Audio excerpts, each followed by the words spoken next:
बिस्मिल्लाहिर्रहमानिर्रहीम। मैं हूं इनायतुल्लाह काशिफ एडवोकेट और आप देख रहे हैं लीगल इन्फॉर्मेशन में खुश आमदीद। आज हम आपको बताएंगे कि FIR या फर्स्ट इंफॉर्मेशन रिपोर्ट, जिसे उर्दू में रिपोर्ट इब्तदाई इत्तलाई कहते हैं, कैसे ख़त्म कराई जा सकती है, उसका कानूनी तरीक़ाकार क्या है और कौन कौन से ग्राउंड्स अवेलेबल होते हैं जिसकी बुनियाद पर किसी भी FIR को ख़त्म कराया जा सकता है। यानी इस तरह ख़त्म हो जैसे उसका कोई वजूद ही नहीं था। तो उसके लिए 4 बुनियादी ग्राउंड हैं जो मैं आपके सामने पेश करता हूं, और उसमें जो सबसे पहला ग्राउंड है वो है कि पुलिस को FIR दर्ज करने का जब कोई इख्तियार ना हो और पुलिस अपने इख्तियारात से तजावुज़ करते हुए FIR दर्ज कर दे।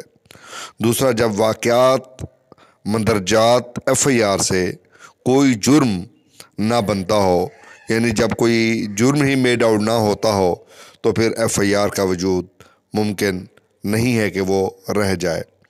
जबकि सिविल मामलात को फ़ौजदारी में तब्दील किया गया हो तो ऐसी सूरत में भी FIR का वजूद बरकरार नहीं रह सकता, और मंदरजात FIR और मुकम्मल जो शहादत है जो इकट्ठी की गई हो उसके मुताबिक मुल्ज़िम की सज़ा याबी का कोई इम्कान मौजूद ना हो, तो ये 4 ग्राउंड ऐसे हैं जिनकी बुनियाद पे FIR ख़त्म कराई जा सकती है।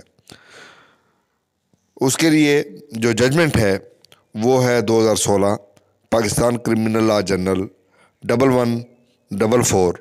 इस जजमेंट से आप भरपूर फ़ायदा उठा सकते हैं, और अगर आप मज़ीद रहनुमाई हासिल करना चाहें तो हमारे WhatsApp नंबर पर भी आप रब्ता कर सकते हैं।